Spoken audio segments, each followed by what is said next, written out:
हुजूर अक़दस सल्लल्लाहु अलैहि वसल्लम का इरशाद है कि ला इलाहा इल्लल्लाह वालों पर ना कब्रों में वहशत है ना मैदान महशर में उस वक़्त गोया वो मंजर मेरे सामने है कि जब वो अपने सरों से मट्टी झाड़ते हुए कब्रों से उठेंगे और कहेंगे कि तमाम तारीफ़ें उस अल्लाह के लिए हैं जिसने हमसे हमेशा के लिए रंज और गम दूर कर दिया।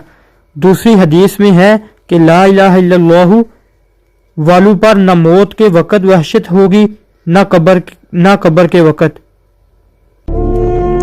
हुज़ूर सल्लल्लाहु अलैहि वसल्लम का इरशाद है कि ईमान की 70 से ज़्यादा शाखें हैं।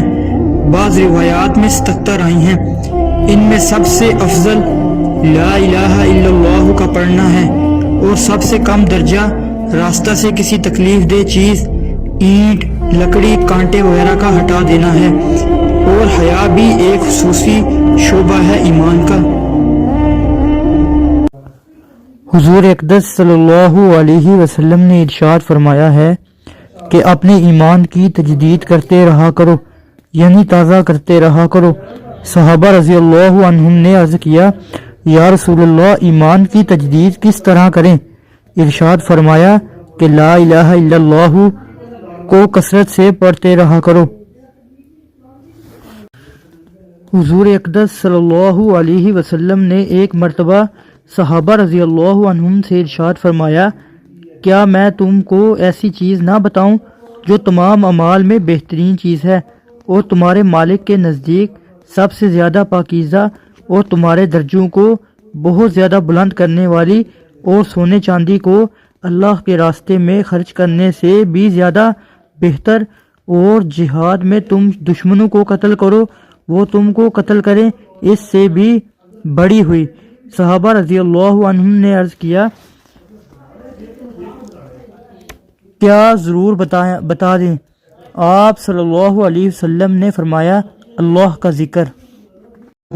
और एक हदीस मुबारका में आता है कि जो बंदा आयतल कुर्सी रात को सोते हुए पढ़ लेता है, अल्लाह ताला उसकी भी हिफाजत फरमाते हैं, उसके घर वालों को भी हिफाजत फरमाते हैं और उसके पड़ोसियों की भी हिफाजत फरमाते हैं। सुभान अल्लाह, क्या खूबसूरत अमल है कि बंदे की भी हिफाजत होती है, अहल वयाल की भी, और करीब के घर वालों की भी हिफाजत हो जाती है इसके अंदर। इसलिए इस अमल को बहुत एहतमाम से करने की जरूरत है। ईमान को ताजा रखने के लिए नमाज है। दिन में 5 मरतबा अपने मसरूफियात से निकलो। सुबह की नींद बड़ी सुहानी होती है, उसे तोड़कर उठो और उठो, अल्लाह के हुजूर में हाजिर हो, खड़े हो जाओ, वुजू करो, खड़े हो जाओ, नमाज पढ़ो, अल्लाह से अपना अहद जो है ताजा करो। इय्याका नअबुदु व इय्याका नस्तईन, अल्लाह ताला के साथ अपने उस अहद को दोबारा उस्तवार करो, ताजा करो। बड़ा प्यारा शेर है हफीज जालंधरी का कि सरकशी ने कर दिए धुंधले रुकूशे बंदगी, आओ सजदे में गिरे लौहे जमी ताजा करें। लौह कहते तख्ती को, जैसे तख्ती होती थी हम लिखते थे, फिर ताजा करते थे उसे, उसके ऊपर फिर दोबारा गाछनी से उसको दोबारा जो है ताकि उस पर लिखा जा सके। तो ये लौहे जमी जो है ये हमारी, इसे रखो जमीन पर ताकि इसमें बंदगी का जो नक्श है वो ताजा हो जाए।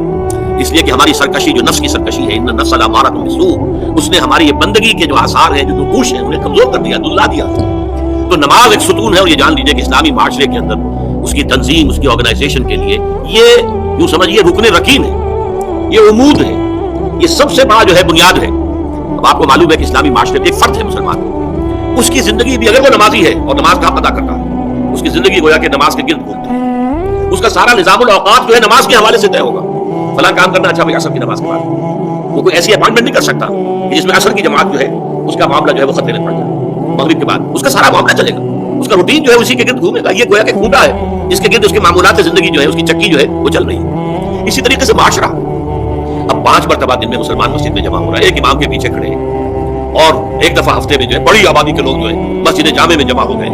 ये इस्लामी माशरे की एक तंजीम है। साल में 2 मरतबा जो है आबादी से बाहर किसी बड़े खुले मैदान में लोग चले गए हैं ईदैन के लिए, और साल में 1 मरतबा जो है पूरी दुनिया से कहां कहां से गोरे भी और काले भी और पीले भी मुसलमान कहां से चले आ रहे हैं, हर मसलक हर फिका के मानने वाले। ये तंजीम है जो नमाज के गिर्द और हज के गिर्द हो रही है। और ये नमाज जो है दर हकीकत बंदे का ताल्लुक अल्लाह के साथ उस्तवार करने का सबसे बड़ा जरिया है। इसलिए कि हमारे मामूलात जो है वो हमें अल्लाह से गाफिल कर देते हैं। ہم گم ہو کر رہ جاتے ہیں. بڑا پیارا شعر ہے اقبال کا. کافر کی یہ پہچان کہ آفاق میں گم ہے, مومن کی یہ پہچان کہ گم اس میں ہے آفاق.